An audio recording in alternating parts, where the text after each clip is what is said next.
Hello everyone, আসসালামু আলাইকুম। Welcome back my new video. আজকে সম্পূর্ণ হাতে মেখে গরুর মাংসের ঝাল ভুনা করব। হাড় চর্বি সহ একটু মাংস নিয়েছি, গরুর মাংস।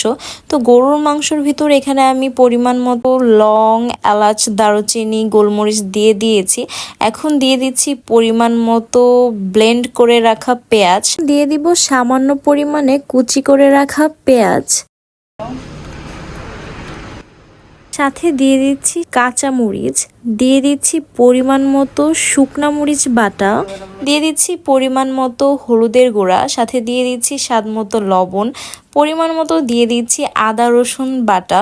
তো এখন দিয়ে দিচ্ছি সামান্য পরিমাণে তেজপাতা, দেন তারপরে কিছু পরিমাণ সরিষার তেল আর সয়াবিন তেল দিয়ে মাংসটা সুন্দর করে মেখে নিচ্ছি। কারণ মাংসটা এখানে যত বেশি সুন্দর করে মাখানো হবে, মাংসের টেস্ট কিন্তু তত বেড়ে যাবে। তাই আমি কিছুক্ষণ সময় ধরেই মাংসটা সুন্দর করে মেখে নিচ্ছি, যাতে মাংসের সব জায়গায় মশলাগুলো সুন্দরভাবে ব্লেন্ড হয়ে যায়। গরুর মাংস কিন্তু কম বেশি সবাই পছন্দ করে, আর এই গরুর মাংস যদি এভাবে রান্না করা হয় তাহলে কিন্তু টেস্ট বেড়ে দ্বিগুণ পরিমাণে হয়ে যায়। আর এভাবে যদি গরুর মাংস রান্না করা হয় তাহলে কিন্তু ঝামেলা কম হয়, খুব তাড়াতাড়ি রান্না হয়ে যায়। সুন্দর করে মাংসটা উপর নিচ করে ভালোভাবে মেখে নিয়েছি।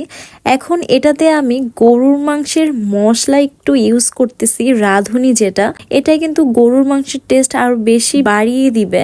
তো এটা দেওয়ার পরে আমি মাংসটা আবার সুন্দর করে একটু মেখে নিচ্ছি। দেন মাখা হয়ে গেলে আমি কিন্তু সামান্য কিছুক্ষণের জন্য এটা রেখে দিব।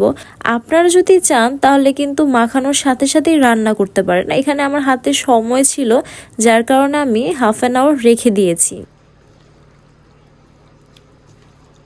সবগুলো মশলা দেওয়ার পর আমার এখানে ধনিয়ার গুঁড়াটা স্ক্রিপ হয়ে গিয়েছিল, যার কারণে আমি এখন পরিমাণ মতো ধনিয়ার গুঁড়া অ্যাড করে নিয়েছি। এখন সুন্দর করে নিচ থেকে ওপর নেড়ে চেড়ে কিছুক্ষণের জন্য ঢাকনা দিয়ে ঢেকে রেখে দিব। দেন এটার থেকে কিছু পরিমাণে পানি উঠে আসবে, ওই পানিটা দিয়ে মাংসটা আমি সুন্দর করে সেদ্ধ করে নিব। এক্সট্রা পানি ইউজ করব না। যেহেতু আমি মাংসটা আজকে কষা করব একদম ঝোল ছাড়া, তাই আমি পানিটা ব্যবহার করছি না। কিছুক্ষণ ঢাকনা ঢেকে রান্না করার পরে আমি পরিমাণ মতো পানি দিয়ে দিয়েছি।